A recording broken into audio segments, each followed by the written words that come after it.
welcome everybody. Good to have you on the Retirement Success in Maine podcast. My name is Ben Smith. I'm joined by my two co-hosts, Abby Duty and Curtis Wister, the Stephen King and Charlotte Brown to my William Cohen. How are you guys doing today? Good. How are you, Ben? I'm good. We're talking about lots of things on the show. And one of the things we wanted to dig into was we've talked about why, we've talked about how, things to do. We've not really talked about where in retirement, right? It's kind of been the thing we've just not done. And we just started thinking about, hey, one thing that we want to talk about is, hey, people retiring, it's really a good jumping off point to, hey, if I'm going to be in the state of Maine, maybe I'm in Sangerville or Calais or Presque Isle or Portland or wherever, and I can reconsider things. Maybe I reconsider other parts of the state. Yeah. So that was a lot of the things we wanted to bring up. And we thought we would start with Bangor. Was one we wanted to start with. I know Curtis and I are in the Bangor area. Yep. And of course, that's close to home with us. Abby is a Portland native, of course, here. But we wanted to talk about that, is kind of attacking that as an angle. And we want to look for somebody that had maybe unique expertise around Bangor, right? That really knew the infrastructure here. They really had just kind of a flavor of even just being here, but also like, why do people come here? What draws them here? What structures are in place to help all of that? So we are really excited to have today this person that is a multi-term city councilor. He's a former mayor of Bangor. He does a lot of advocacy work in the area, and he's a business owner of Sutherland Weston, which is a marketing PR firm in Bangor as well. So we wanted to have Cary Weston on. So we reached out. Cary was really gracious to come on. So Cary, thanks for coming on Retirement Success in Maine podcast. Hey Ben, thanks for having me. Hey Curtis, Abby, good to be here. There. Yeah, I was just thinking about your literary author references coming in. I'm trying to think who I would fit in with, and I think I'm going to go with Dave Barry. I don't take myself too seriously. Oh, nice. That's a good one. My family is a big Dave Barry readers over the years. That's a really good one. And it's tough because I was trying to find the famous woman in the Bangor area too, and there's some good ones. So Charlotte Brown is an oldie, but for those that don't know, good Google search there. You might be worth a 5-minute diversion. So Cary, want to always start with our guest, right? Is we're talking about again why you should consider retiring to Bangor, Maine. But it's also important for them to get to know you, your unique perspective, your expertise here. So I'd love to hear about you and your upbringing and where you grew up. Let's start there. Yeah, so I haven't traveled far. I've done a full circle. I was born here in Bangor.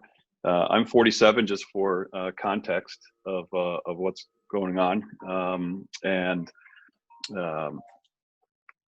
I was going to say I graduated from Bangor High in 1990, so I'm trying to find my roots here. So and then went to the University of Maine, and then like you do, you get out of town, right? You try to get away from the homeland. So I went to the deep south. I actually lived in Portland for a couple of years.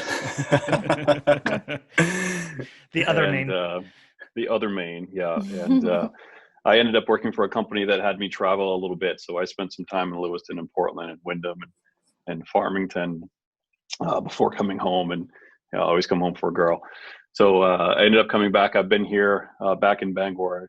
I was gone for about 8 to 10 years, and then back in Bangor for the last, whatever the math is there. It's too late in the day for me for math. But so I have. I'm here in Bangor. I have 3 kiddos. I've got a 16-year-old. I've got an 11-year-old and a 9-year-old, and we've got.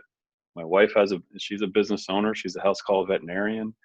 And as you mentioned beforehand, certainly been active in the community, but Bangor is where I was born and Bangor where I'm at the moment. And I don't see anything changing in the near future.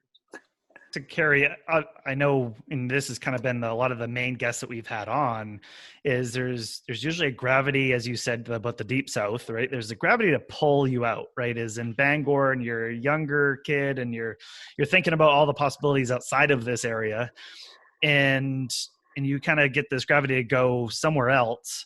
But then you came back. Can you talk about why Maine? What kind of, not just Bangor, but obviously just why have you kind of stayed here?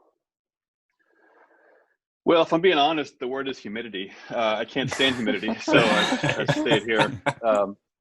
But it's who I am, right? You don't understand the value of what's around you when you're young because your perspective is different and your context is different, and you certainly want to be anywhere but where you're at, and everything's better and different on the other side of the fence, though. Mm-hmm. But over the last 10 years specifically, I will tell you that with business opportunities and whatnot, I've certainly seen more of the country than I've ever seen before. And it's not true that things are better the further away you get from home. And so I end up seeing the advantages through different eyes. And it's not just the weather, it's not just the humidity. I mean, there's neighborhood feels, there's comfortableness, there's the ability to be, and we could spend an hour just on this answer, right? But sure. The ability to find yourself in whatever mood you're in, being able to access something that keeps you busy and satisfied, I think is probably the best reason I'm here. But most importantly, my family's here, my roots are here. And I have a perspective that I've been involved long enough that I've been able to see things from many different perspectives. So that's why I stay, because I think I'm committed to where we're at. Now, we may move later, and who knows, but your reason for your question was, why do I stay? Why have I been here? I really enjoy it. I really like it. My kids have great things to do. The community's treated me very well. I feel welcomed in here. And I feel anyone that has a mission to either be involved, however you define the word involved, can do so whatever capacity they choose to do. And I think that camaraderie and the ability to make a difference in the region is something special. And that's what I think it's what keeps me here. Nice. Can you maybe just shift to the professional end of your life a little bit here? Sure. Can you talk a little bit about that path towards obviously owning an advertising marketing PR firm in Bangor, right? And kind of what, obviously we could go lots of different ways here, but then you become an entrepreneur and build a really successful agency. So can you talk about that a little bit? I can. It happened almost by accident. I actually have an accounting degree, and I have an accounting degree because my dad is an accountant, and my dad suggested that I should be one too. And since it was his check going to the university, I decided to follow that path. So I graduated with an accounting degree. They didn't have minors in marketing back then. I took some classes while I was there. And the good thing about, this is some of the advice I give to employees now, is the good thing about doing certain things and having certain experiences is sometimes you see exactly what you want, but sometimes you see exactly what you don't want. And sometimes learning what you're not and what you don't want to do is almost more valuable than finding out the other answers. And so I realized that I just wasn't anal enough to be an accountant. That was my true answer.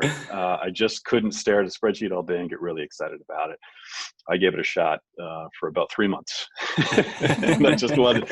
All of the folks that I was graduating with from university went on into CPA exams and whatnot, and spent 2 or 3 years in conference rooms with boxes of receipts and buying bagels, and that just didn't seem like the future I wanted to jump into. So I actually went a different path, and my first job, you want to talk about professional start, completely different than what you went to school for. My first job outside of gas stations and sandwich shops was working PR for a semi-professional basketball team that was coming to Portland at the time, and it eventually, many generations later, the Red Claws are here, but it certainly wasn't anywhere near that particular organization at any level. It was bootstrapped and bootstraps and vans back then. And but the path that I took was varied and wide. It was not straight and narrow at all from a logical and focused point of view. So through the years, I worked in retail. I've worked in rental car agencies. I've certainly worked in sports and did some PR. And my dad is his own business owner. He's a public accountant. And I always, and I'm going to reminisce here for a minute, but it's interesting when you are looking at things as a 22-year-old. Or even an 18, 19-year-old, the things that you put on your checklist of your dream job completely change as you go through the years. But back then, it was a leather chair and a business card, right? Those are the two things that really, I wanted my own business card and I wanted a leather chair that I could call my own.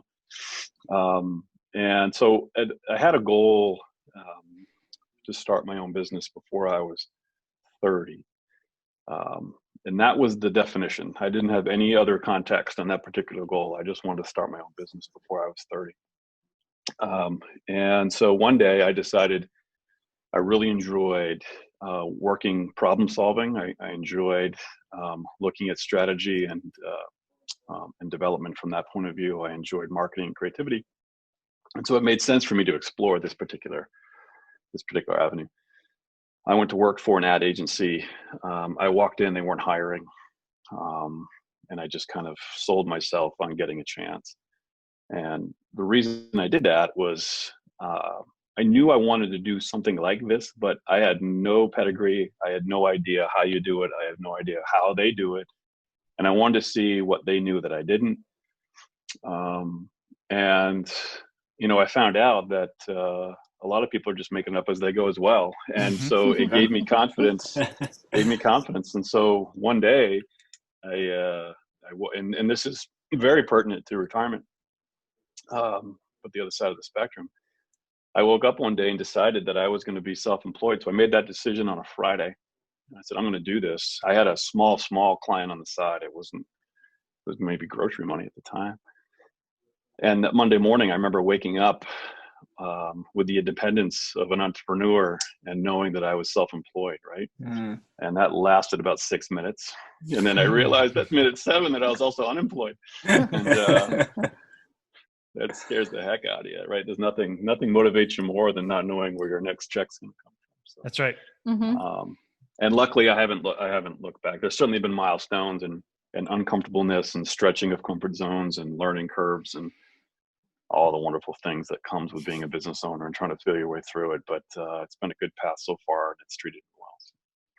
Nice. And I just know from you guys have just done really great work, even things that people don't know or don't see, but also things that people do see. And I know you guys had a really great couple ads I want to throw out. Is if you've not seen it, check out the Dice Arts ad there. So with the couple that are they're trying to nail their lines, right? The buttery, flaky crust.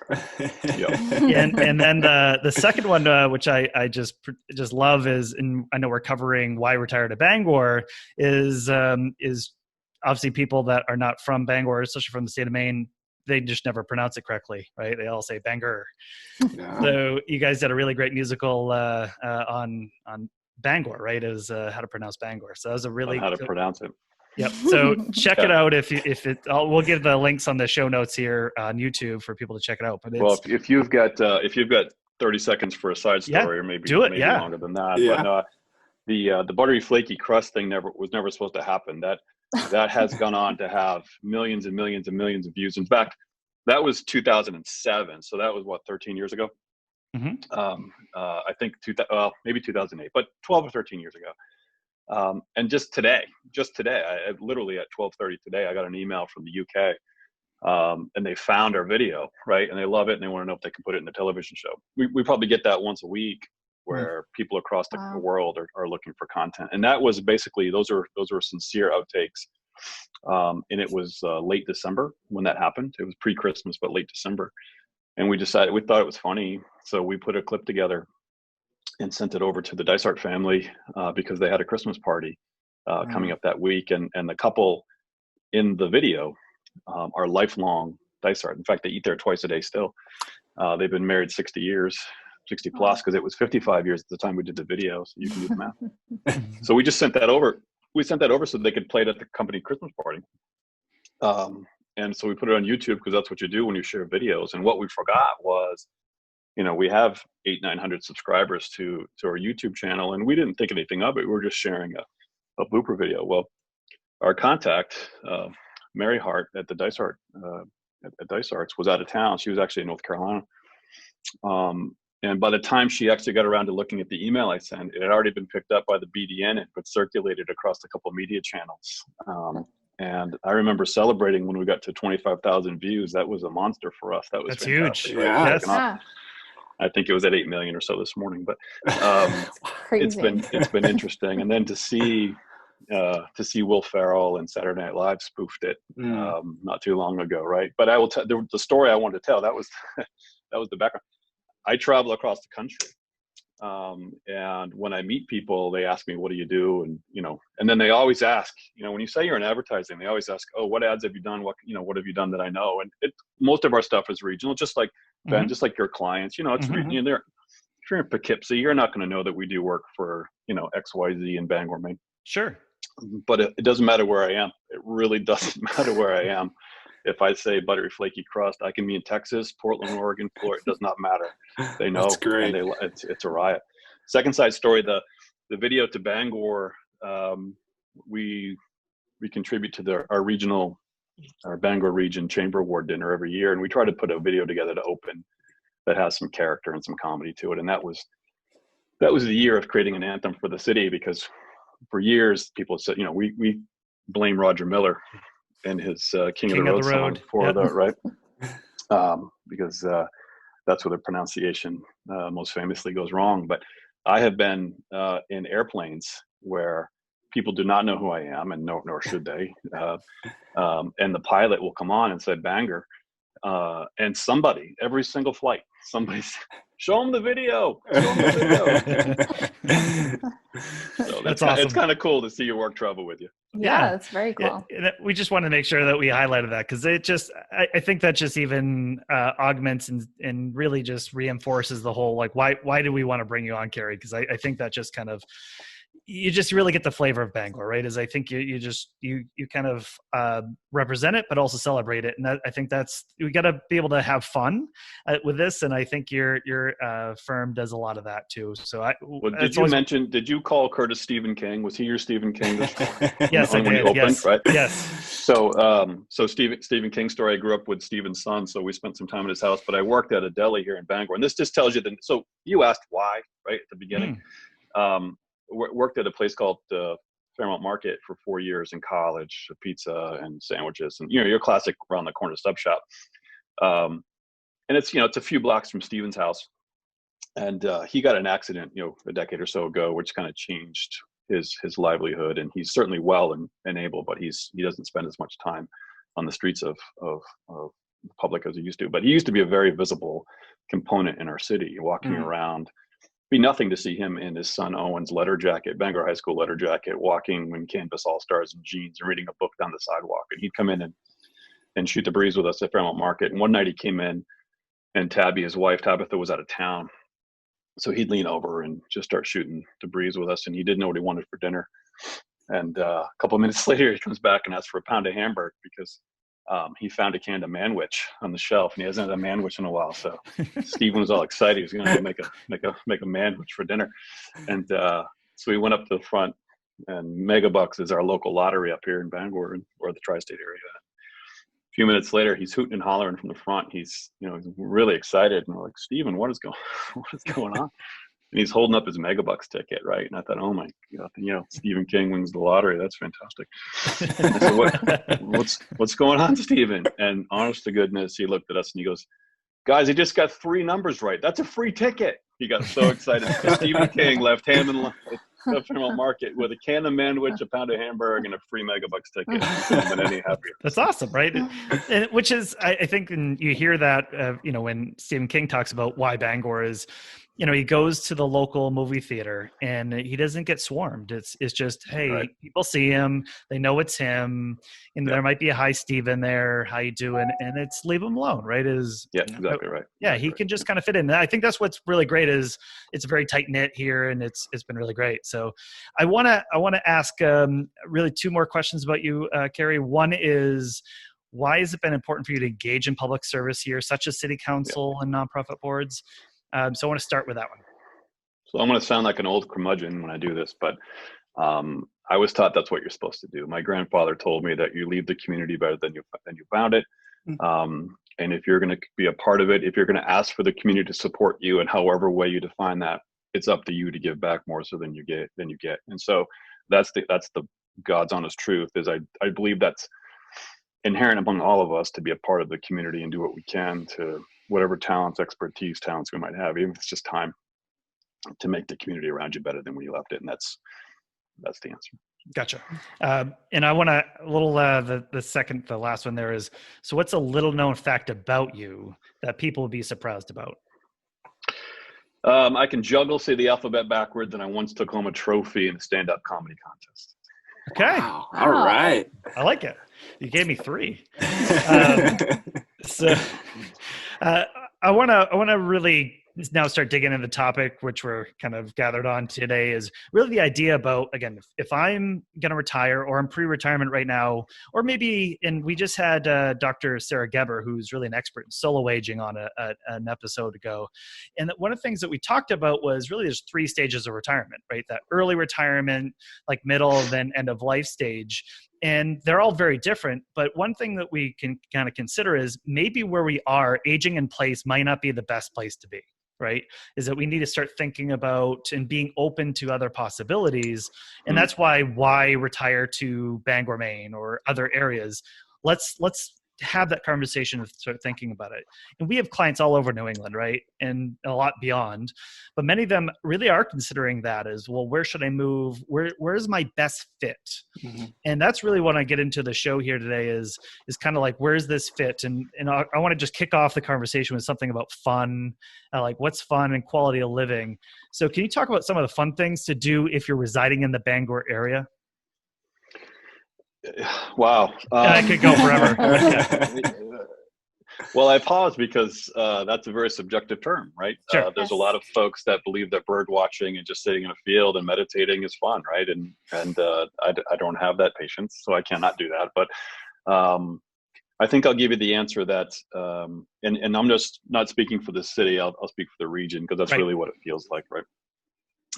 But really, if I give you any level of interest outside of professional sports, right, in an hour, you can do whatever you need. You can do whatever you need, from outside or inside, from doing it solo with finding groups to do it with, for whether it's quiet or whether it's loud and noisy. We've got first-rate Live Nation international music tours that come through in the summer. There's 17,000 people on the waterfront for a Dave Matthews concert or a Kenny Chesney concert or Fish or, Godsmack for that matter. You've got the oldest continuously running professional symphony orchestra in the Bangor Symphony Orchestra. You've got museums, you've got theater, but you've got the rivers and ocean and fields and bike trails and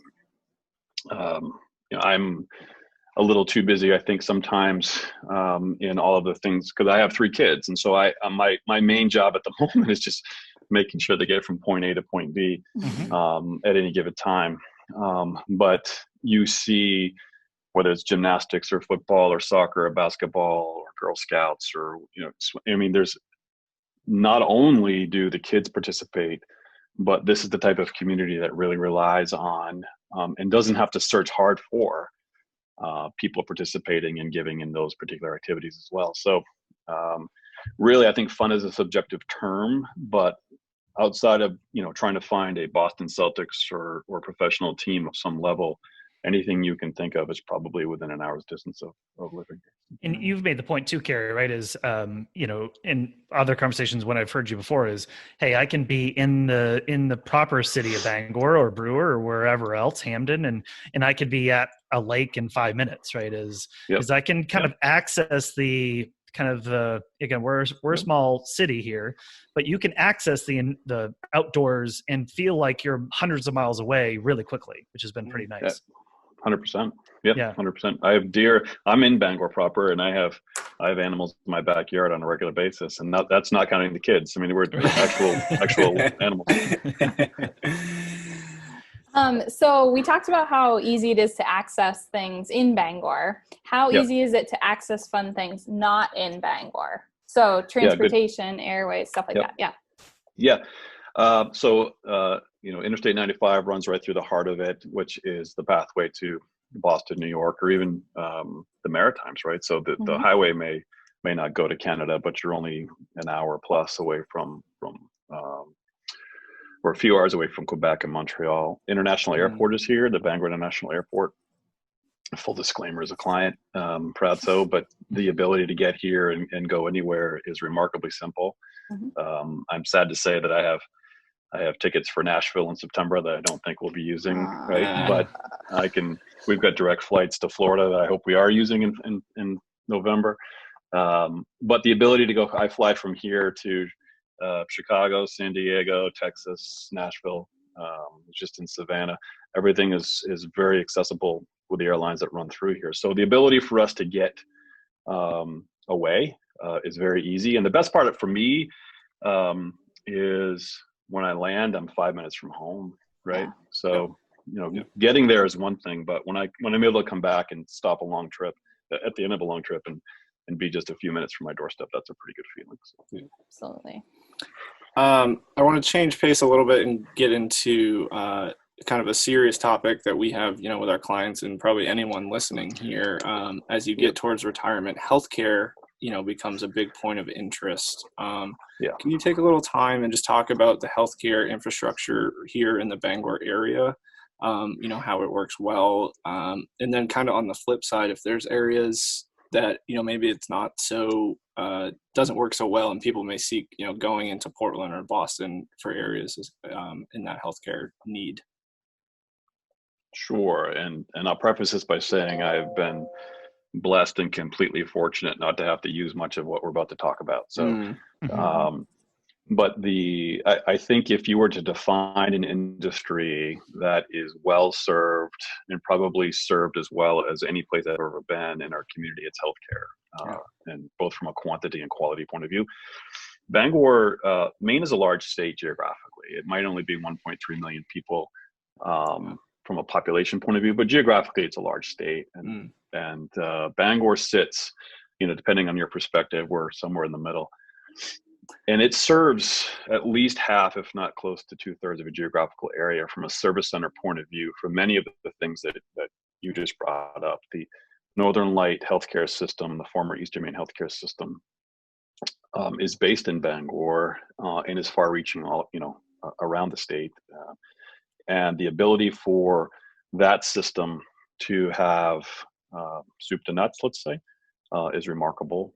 You've also got Penobscot Community Healthcare, which has a wide footprint from a variety of full service, from dentistry to pediatrics to elderly care to whatever you need, right? And so you've got St. Joseph Healthcare, which is part of a Covenant Center.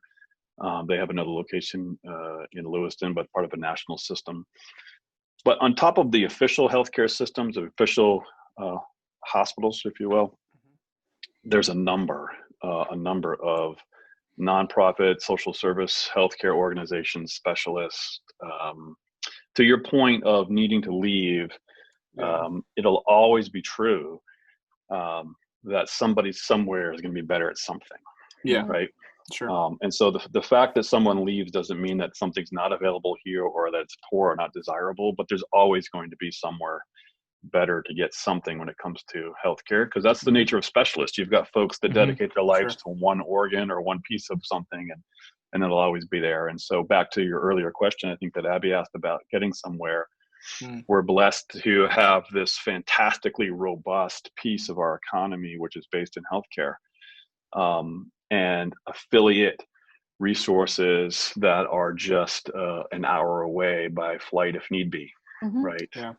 We have a world-class, again, I'm going to tell you, I have not been touched by this and I can't count my blessings enough, but we have a world-class cancer center right here in our backyard that is doing some remarkable research and breakthrough work and changing lives and improving lives in ways that just blows people away on a regular basis. But they also have affiliates and networks, again, because it can't all be in Bangor. All of the knowledge can't be here. Right. So you tap in and you connect to resources greater than yourselves and specialists greater than yourselves, and the affiliations that the healthcare systems have with partner organizations of international fame, again, is only an hour away if need be, right? And that does happen. There are specialists that you need to get to, but my parents live here. My parents are both with us. My in-laws are still with us. And they're in their mid-70s, and with one with one exception. I think it was a knee replacement. And they've, as you get older, you start looking and using the healthcare resources you've been talking about in different ways. Sure. And so they are well served here in our backyard, and the vast majority of their appointments, outside of I think a specialist knee replacement that took place, and even that can be done here, has happened in our backyard. So it's a very rich healthcare environment, staffed by some really skilled and experienced professionals that are well served by specialists and organizations around it too. So it's a big piece of our economy. It's a big piece of our community, and it certainly puts us on the map in the state of Maine. And Cary, just to contrast that really to other parts of the state, right, is because if you are in maybe even a rural part of the state, you might have healthcare access, but it might be just emergency healthcare access is what you have, right? So as you kind of made the point of, we service just this really big geographic area in the state because, if you're in Millinocket, yes, if you broke your foot or something happened, got in a car accident, you could get emergency treatment right there. But for something bigger or maybe more involved, you're probably going to come to kind of Bangor as a service center for healthcare as well, right? You will, and there's been some fantastic. I mean, you don't get to look at these things every day, right? Because it's not in your wheelhouse, right? It's not in your need, right? And you just don't take time out of your day to go poke your nose in things that aren't needed or part of your daily world. But when I do see, you mentioned earlier having served on the council, and my time on the council, I've got to see and experience and tour and just interact with things that I normally wouldn't. And the technology component of healthcare these days is fabulous. It's mind-blowing. Telehealth, the ability of using high-speed internet, well beyond what pipes into our homes, right, to watch Netflix. The ability to use this pipeline to bring not just advice, but procedures to rural hospitals, rural needs from hours away is remarkable. The things that are happening in our own backyard, the innovations, the technology, the investments, the wonders and miracles that are happening in our backyard would blow you away to think that this is a community of our size, which is relatively small in the national agenda. But pound for pound, I'd put it up against any community I could think of from an ROI and quality of life point of view, especially when it comes to healthcare resources and assets. Nice.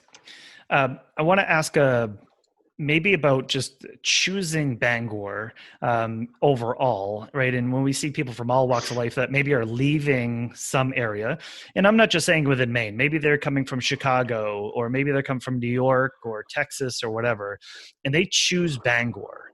Why do they choose here? And then once they do choose here, do they stay, and why? So I will tell you that we're recording this from a timeline point of view in the midst of a global pandemic, right, with COVID-19. So my answer is going to be tainted a little bit, but I'll give a greater context. The ability for folks to see things here, safety, comfort, reliability, that kind of thing, has driven folks to evaluate a different quality of life, and certainly that's the answer I would give you today if you're looking at current events. Backing up pre-March 2020, I would tell you that the conversations I've had with folks, the only thing I can relate it to is a sports analogy and recruiting the quarterback. A lot of decisions aren't made on facts; they're made on emotions and on the eye test. And a lot of folks, when they tour here, feel that comfortableness, they feel the camaraderie, they feel the sense of peace and welcoming. And then they see things like the neighborhoods, things that you and I have seen every day of our life if you've grown up here, are very unique in a lot of the eyes that are coming from different parts of the country. The old-fashioned neighborhood with a park and a stop sign is not a common thing as you travel from city to city. And our city was built, in the 1800s on the backs of a global lumber enterprise, and some of the neighborhoods and houses that were built by the barons back in the day are still around, right? And certainly it's evolved through the years. But the character of the neighborhoods, the quality of schools, I'll give you the brochure, right? So the character of the neighborhoods, Quality of schools. We have award-winning schools, blue ribbon award-winning, overperforming schools in our backyard.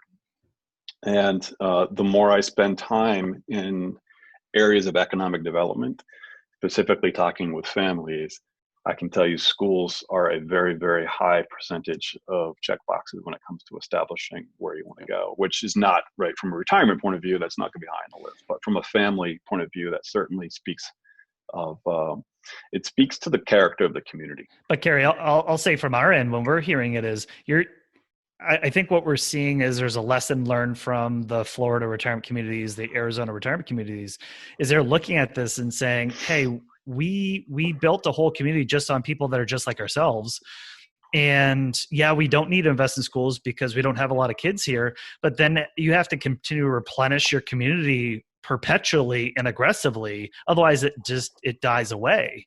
So getting a community that has all aspects of life stages. And so I would even say, back to that is, hey, I think those are very important because if you are attracting then those younger professionals, then, you're going to do things that, maybe are more services that maybe you don't want directly, but indirectly going to lead to more success for you in retirement.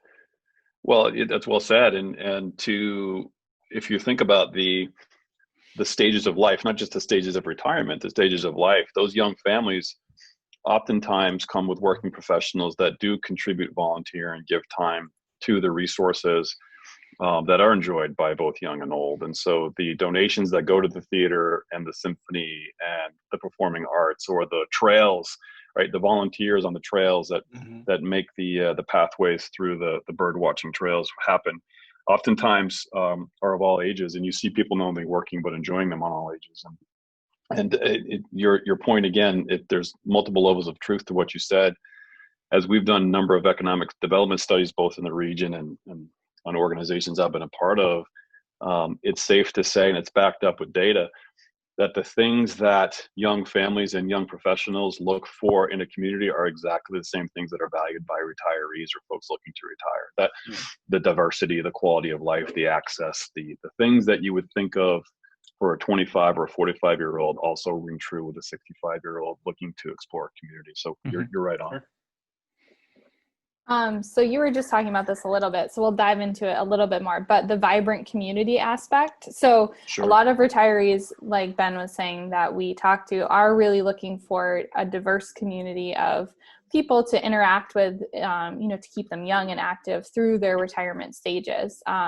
So can you talk about some of, are seniors going to find that in Bangor? Are they going to, what kind of community can people look for when they're retiring in Bangor? Yeah, it's only about 98% Red Sox fans here, so there's a small minority of there's room for Pirates fans. Those Yankees, right? Yeah. No. Pirates. We'll welcome Pirates fans. Okay. We don't. As I tell my son, we don't swear in this house. Can you repeat the question? Because all I had was the Yankees and Red Sox going through my mind as you were talking about it. I think you're talking about vibrancy, right? Exactly, yeah. Yeah, so a vibrant community, and kind of what can seniors look to for a sense of community, and how can they go about maybe building a community if they've just moved to the area, and finding people like them. So finding people like them, again, it always ends up being subjective. But the one thing that I have seen in our backyard is not only is there a wide variety of, like we talked about, recreation and healthcare, but nonprofit organizations are another lifeblood of our community. And they're not always just social service nonprofits. There's a number of nonprofit organizations in our backyard that range the gamut. From biking to, I'll keep going back to forest and trails, to kayaking, to arts and dance and clogging and all. I mean, if you can think of an activity, there is probably a nonprofit and a social calendar that you can tap into in our backyard. So, and the ability for, and this is someone else's words, we filmed a national series here back in the day with Extreme Makeover Home Edition, when that was still on television, and we had to bring together a number of different people from a number of different areas with no compensation and ask them to do a lot for nothing. I remember having a conversation with the producer, and he says, we've done this 104 times. This is 104th build, the 104th show that we'll do. And I can't remember a community that works so easily together, that seems like everybody was connected. And if they weren't connected, they were willing to introduce you to 2 or 3 people that were connected right off the bat. There was no entry fee. There was no proving yourself. There was no friction, right, to entering that welcoming community. And he said, you don't understand how unique that is. And I know that you don't see it because you're in it, but the ability to be plugged in instantly is a significant advantage to someone from away, because they don't feel like they have to circle and wait for an entry point. There's always someone willing to pull them in and make them part of it. And so I think that's probably the best answer I can give you, is you're not going to find a kiosk with every answer, right? But you are going to find someone that knows someone, and then before you know it, you're exactly where you want to be, and it's going to feel like you've been there for a decade. So, that's great. And Cary, we've had that kind of with obviously the podcast, right? Is we can go right to, which has been great, is, hey, Cary, write you an email and say, here's what I got going on. Can we talk about it? And you're like, yeah, let's just talk about it. It's just this, openness and, the approachability that's happened here. And I think that's been kind of the great part about, for me, why Maine, is that you can do work here because you can approach people and say, here's an idea. Can we collaborate? Can we just come together on something? And it's just, let's partner, let's do it. And not like, well, that's my turf and that's yours. And so I think the sandbox, everybody plays for the most part pretty well in, which has been pretty special. But only in the Bangor region, Ben. Only in the Bangor region. Cary, I want to ask a couple financial related questions here. Cost of living and taxes are kind of a big couple bullet points there. Can you talk about how the cost of living in the Bangor area kind of compares to other areas in the state, and then similarly for property tax? Yeah, so those are going to take 2 different avenues for me. And so I'll take the easiest one first. Cost of living is something that rates very high on the comparability scale. If you look across the board to our southern neighbors, and I'm deep south down in the Portland region, right? You're probably anywhere from 15 to 20% on the plus side from a cost of living point of view, if you take all expenses and consider outside of housing. Housing in the Portland market, or in the bigger population market, has exploded. In our region, there are 2 when it comes to housing and affordability, and I go right to housing because in most budgets that's at least 60 to 70% of what you're dealing with, right? Yep. And so in our region, you've got a model that's seen across the country, which is relatively old center, which would be Bangor. I referenced, the lumber years and whatnot. And then you've got one layer out, if you're building a circle, like in a concentric circle point of view, then you've got the outlying communities, which, call them suburbs if you will. But it's funny when I use the word city and suburbs, right? When I talk to my friends that are in bigger cities, they're like, laughing at that. right. That's all in context, right? But, I remember when I was growing up, I told you I grew up in Bangor, and we're surrounded by Hamden, Glenburn, Herman, Levant, Orono, Brewer, Vesey, the bedroom communities. When I was growing up, there was nothing from housing. There was mostly woods, right? And you could, in fact, I remember taking snowmobiles through the woods and ending up at Dice Arts for ice cream in the middle of winter because there was nothing in your way. Yeah. Fast forward now 2 or 3 decades, and you've got a significant increase in housing stocks in those communities. You've got population growth in those communities that is steadily at 15% anyway, from a growth point of view. And the newness, right? The age of the housing in those communities is significantly younger than the what you'll find in Bangor. Not to say that there isn't that in Bangor. It's just a different feel, right? So you've got limited opportunity inside the city proper for new construction, just because it's pretty well maxed out. And then if you go beyond there, you've got significant developments, whether it be single houses on 5 acres or whether it be, I think Vesey at the moment has a significant neighborhood plan going in now with, a few hundred few hundred houses on the planning spec. So from a cost of living point of view, it rates very well. The quality of housing stock, from a inside the city, you'll see a different.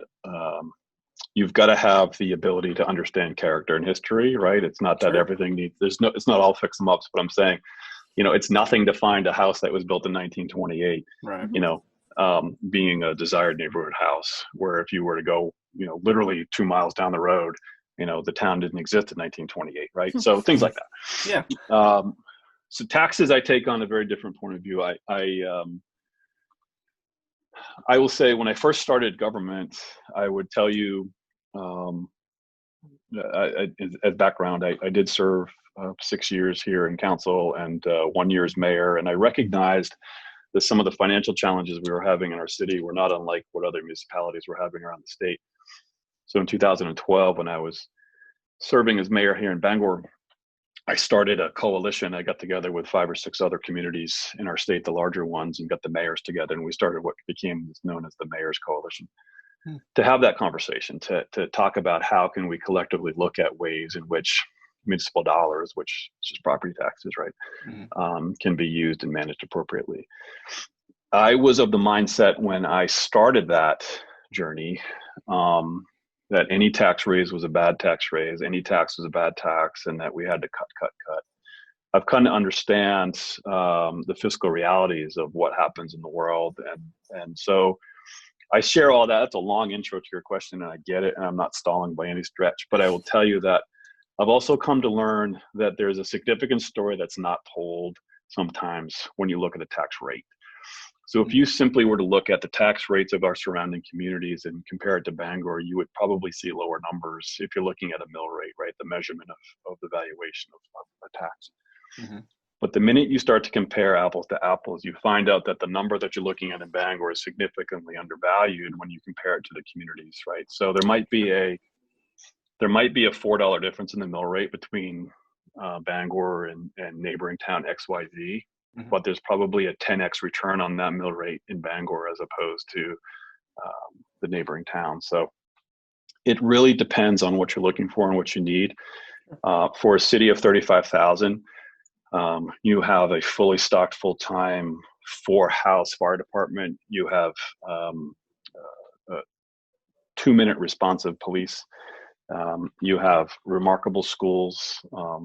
If you look at the communities that rank high in schools, what they call the performance of the measurement of over performance, we are not supposed to be in the conversation because in our state, there are pockets of towns here that have high per capita income, but the majority of that revenue is in southern Maine on the coast. So that measurement drives up, and the economic drivers are supposed to say that the more affluent the community, the better the schools are going to be. And there's always, whenever they show the grid, whenever they show the rankings and return on investment for schools, there's a cluster and there's always an outlier star, and that outlying star is Bangor. It overperforms by any stretch in any metric, because if you look at our average per capita income in the county, for instance, we're well below for a number of reasons, the ruralness of the county, as well as the service center mentality of those southern Maine communities.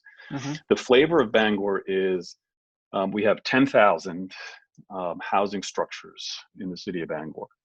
5,000 of those are multi-units, and 5,000 of those are single family. So if you look at it, you're about 50-50 down the path, right, of multifamily versus single family. And then as you get to those one neighborhood communities, it's 95% that's probably low of single family, right?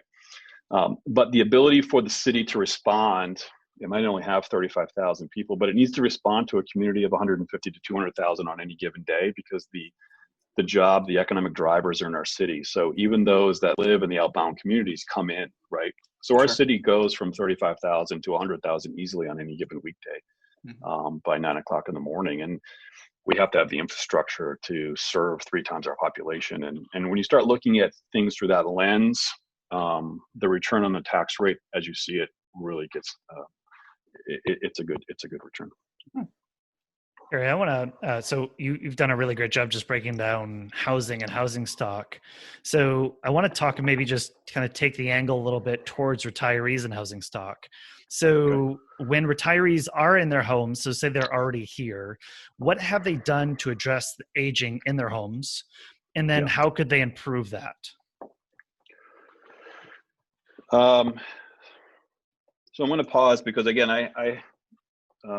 there's a lot of avenues to go in that pipe. So, so it might be that, I guess what I'm asking is, it doesn't mean that you're always going to be aging in your home. And we hear that a lot from our clients is, I want to stay in my home as long as possible, because they go, I don't want to go into a nursing home. And so I stay here as long as possible, because if I go to a nursing home, I'm just going to die. So I want to do as much as I can to be independent in my home as long as possible. But what we find is it's not binary, right? It's not just I stay in my home or I go end of life nursing home and that's it. There's more than that. And that's what I want to ask you about in terms of like, not just it being in my house, but what housing opportunities are there for retirees here? Yeah, so I'll answer a couple different ways. So there's a wide variety of housing style options, right? There's going to be that traditional 3-bedroom, 4-bedroom for the family in the neighborhood, but there's also a lot of, to your point, and it's probably been the last decade where I've seen more new construction growth in this area, but it's single level, Cape kind of bound, where everyone's on the same floor, right? So that has really become kind of probably a predominant, if I look at any new housing stock built in the area, or in Bangor in particular, it's been probably along that lines of offering single floor convenience for that particular reason, that exact reason. We've also spent some time, the last house, we moved about 5 years ago within the city. And the house that I had, if you're my father-in-law who lived in Nyack, New York, I was Stephen King's neighbor, as I lived on West Broadway.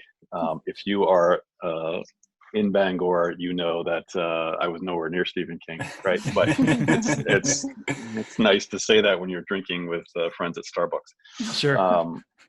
But there's a number of challenges to old housing stock from a reality point of view, because the building codes of 1930, 1940, 1950 are not the building codes of today. There aren't a lot of 2-acre parcels, right, with a swimming pool in the middle of the city. It just doesn't work that way. And so when you have the character of the neighborhoods, I mentioned the parks earlier on, there are a number of neighborhoods in our city where you see that house on the sidewalk kind of feel with a backyard, and they're relatively close to each other, and that's because they all face a park or they have a park nearby. So the recreational space for the neighborhood wasn't your backyard or your front yard; it was the collective park with the swing set and the parks and equipment and baseball fields and that kind of stuff. So there's a number of neighborhoods that look and feel like that. And what we spent time doing on my time on the council was trying to comb through the restrictions that would keep old housing stock or historic even houses from not being able to be redeveloped. And so there's a lot of conversation and work in the city ordinances that's taken place specifically over the last decade that's allowing modifications to housing for that exact purpose from a realistic point of view, to allow folks to live more comfortably for a longer period of time, and perhaps a house that wasn't designed to be modified that way, right?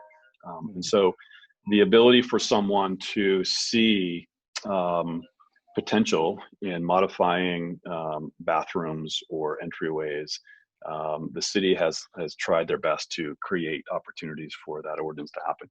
The second thing I'll share with you is we just passed this. I left the council last November, so it's almost a year, 3/4 of a year now. But the last thing we did was introduce a concept of trying to make it easier for folks to convert or build on in-law apartments into homes that were traditionally deemed single family, right? So we now have the availability and clearance to allow modifications or additions in our neighborhoods that weren't there just 2 or 3 years ago, that would allow folks to bring aging parents and either modify a garage or add on an in-law apartment to that extent and fit within building codes and ordinances. So I think those are 2 very specific things that probably fall into an interest in the audience that you're talking about, that would allow folks to not have that linear, I'm going to be in this home or I'm going to be in a nursing home, and have there be some transitional time. Nice. So we're going to totally shift gears here.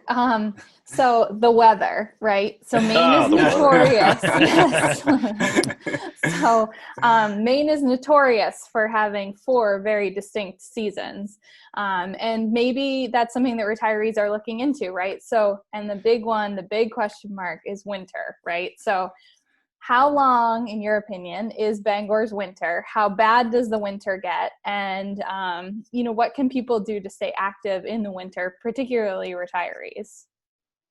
So the 4 seasons, as I wrote them down, was pre-winter, winter, mud, and the 4th of July, right? Pretty much it. Yep. Yeah. My brother-in-law has a saying that says, "I hope summer's on a weekend this year."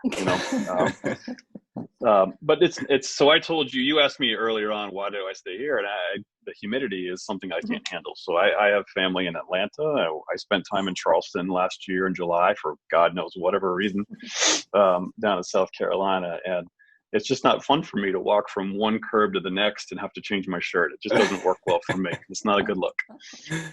So what I tell folks when they ask that exact question, in fact, I have an employee that's been with us for about 1 year and 2 months. And he came to us from the Bahamas. And so this spring, we went to lunch when he first started here, and we went to lunch, and it was that day, Ben, you probably know, that first spring day where it's 55 degrees, right? And you roll the windows down and open up whatever event you have as you're driving down the street because you're in short sleeves, right? And so I was doing that, and the dude, Serrato is his name. And he was like, he looked at me like, "What are you doing?" He's got 2 layers of sweatshirts on, and we turned the heat on and all that. I'm like, this is it. No, the weather is what you make it. And so one of the things we talked about, you can't hide it, right? You can't fake somebody and say, "Hey, there's no winter here. It's not that bad." Because they're gonna find out eventually, right? But we tried that once. The ability for you to make the best of it. Our winter is a lot like summer in the southern climates, where the AC is on everywhere, and you go from AC climate to AC climate, and you get out of it as quick as you can, right? In winter, if you don't like the cold, you're basically going from one heated environment to a next. You don't build homes here with AC. You build homes here with heat, and that's just the reverse from these other climates, right? But the diversity of the offerings that we've had also lend themselves to some special characteristics. So our golf course and some of those recreation trails turns into cross-country skiing. There's sledding hills that magically appear. You're only you're 45 minutes from a pretty nice little family hill for skiing. You're an hour and a half to Sugarloaf. If you churn your lakeside access from bass fishing and trout fishing into ice fishing, you've got all that there. And so there's positives, but there's certainly a winter for sure. And how long it lasts is in someone else's hands but mine. But the ability, right, the ability to make the best of it comes with that territory of good old-fashioned Yankee survivalism, and that same camaraderie and the sense of community and togetherness is just as viable in the winter as it is, in warmer weather as well. So it's certainly 4 seasons. Christmas in Maine, nothing like it. There's certainly variations in the weather, and that's part of the charm. I think it's part of what I'd miss if I did move away. So our last question for you, Cary, we're switching out of Bangor, and we're going to go back to put the spotlight on you. Good. As you join us here today on the Retirement Success in Maine podcast, we'd like to ask all of our guests sort of how they envision their own retirement. So what will be a successful retirement for you looking ahead? Well, making it there for one, right? Let's go there. There you go. So it's funny you asked me that question. It was our anniversary a couple of weeks ago, and we finally went out to an in-person dinner for the first time in 3 or 4 months, right? And sitting about 9 feet away from me at the next available table was a guy that had retired last year and was active in the community, and I got to know him. His name is Dennis, and he was having dinner with his wife, and I asked him, how's retirement? Because I know he hasn't slowed down. He's one of those guys that just will be busy all the time, regardless of work. And I said, are you busier now than you were? It seems. And he says, I am. He says, but and I said, were you happy that you did it? Did you make the right decision in retiring? And he paused for a second, and he says, you know what's changed? He says, I'm equally as active. and I'm having a lot of fun, but I've always had fun. I've always been active, but now I get to choose when to do it and if to do it.